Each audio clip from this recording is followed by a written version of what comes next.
Voice of சாரதி சேனலுடைய subscribers எல்லாத்துக்கும் மிகப்பெரிய வணக்கம்ங்க. கடந்த பல வருஷமா பார்த்தீங்கன்னா, ஒரு வருஷத்துக்கு 10 படங்கள் ஹிட் ஆகுறதே பெருசா இருக்கு.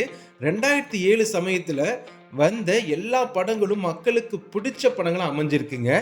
அதுல பில்லாங்கிற அஜித் படம் பார்த்தீங்கன்னா, ஃபர்ஸ்ட் ஸ்டைலிஷ் மூவிங்க அஜித் சாருக்கு. ஒரு ஹாலிவுட் ரேஞ்சுக்கு எடுத்திருப்பாங்க.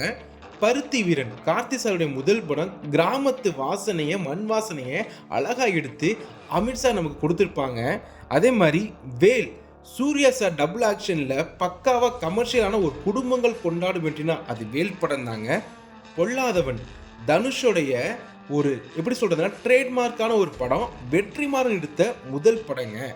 போக்கிரி விஜய் சார் நடித்த செம்ம கமர்ஷியல் மாஸ் என்டர்டைனர்னா அது போக்கிரி படம் தாங்க. இன்னைக்கு வரைக்கும் நிறைய பேத்துக்கு ரொம்ப பிடிச்ச படங்க. சிவாஜி ஒரு கமர்ஷியலையே பிரம்மாண்டமாக எடுத்த ஒரு படம் தான் ரஜினி சார் நடித்த இந்த சிவாஜிங்க. அடுத்ததாக வந்த ஒரு ஃபீல் குட் மூவி மொழி. இன்னைக்கு எவ்வளோ படம் வரலாங்க, அந்த காலத்தில் எடுத்திருக்காங்க. மொழிங்கிற ஒரு அருமையான படத்தை பார்க்காதவங்க கண்டிப்பாக பார்த்துருங்க. தீபாவளி ஜெயம்ரவி நடித்த பாபா நடித்த யுவன் இசையில் வந்த ஒரு அருமையான திரைப்படங்க.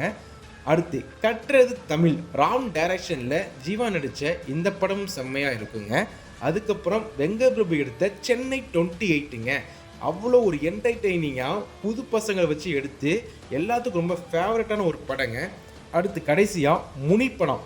இன்றைக்கி காஞ்சனா 2ங்கிறோம் 3ங்கிறோம் 4ங்கிறோம், அதுக்கெலாம் ஒரு பேஸ்மெண்ட்னா இந்த முனி படம் தான்.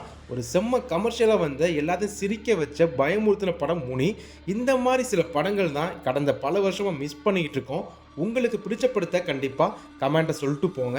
இதெல்லாம் டக்குன்னு தோணுச்சு பட்டுன்னு சொல்லிட்டேன். சேனலில் சப்ஸ்கிரைப் பண்ணாதவங்க சப்ஸ்கிரைப் பண்ணிவிடுங்கப்பா.